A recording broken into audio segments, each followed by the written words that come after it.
ফার্নিচারের বৈশ্বিক বাজার $600 বিলিয়ন হলেও বাংলাদেশের অংশগ্রহণ নামমাত্র। গেল অর্থ বছর এ খাতে রফতানি ছিল মাত্র $70 মিলিয়ন। এমন বাস্তবতায় 2030 সাল নাগাদ $5 বিলিয়ন রফতানি করতে চায় ফার্নিচার খাতের উদ্যোক্তারা। এমন উচ্চবিলাসী লক্ষ্যমাত্রা না ধরে বর্তমান রফতানিকে $1 বিলিয়ন নিয়ে যাওয়ার পরামর্শ দেন বাণিজ্য উপদেষ্টা। যেভাবে প্রেজেন্টেশন করা হয়েছে, এটা কি আসলেই আমরা 2030 সালে অর্জন করতে পারবো? আমার কাছে কিছুটা সন্দেহ হয়, টু বি ভেরি অনেস্ট।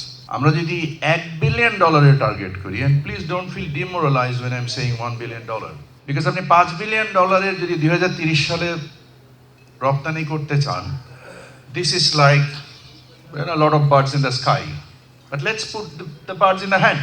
সোমবার পূর্বাঞ্চলে বাংলাদেশ চীন ফ্রেন্ডশিপ এক্সিবিশন সেন্টারে আয়োজিত এক সেমিনারে তার এই পরামর্শের বিপরীতে ব্যবসায়ীরা বিভিন্ন জটিলতার কথাও তুলে ধরেন। জানান, সার্টিফিকেশনের অভাব, উচ্চ আমদানি শুল্ক সহ আছে কমপ্লায়েন্স ও ব্র্যান্ডিং এর ঘাটতি। এ সময় রফতানি বাড়াতে বন্ড সুবিধা ও মুক্ত বাণিজ্যের উদ্যোগের আহ্বান জানান তারা। আমাদের ইনপুটে যা যা লাগবে আমাদের কিন্তু দিতে হবে, এবং যদি সরকার যদি আমাকে সাশ্রয়ী মূল্যে যদি দিতে পারে, আমরা যদি বন্ডে যদি মালগুলো আনতে পারি, আমরা জিততে পারবো। আমরা কেন শুধুমাত্র ভুটানের সাথে এফটিএ করব?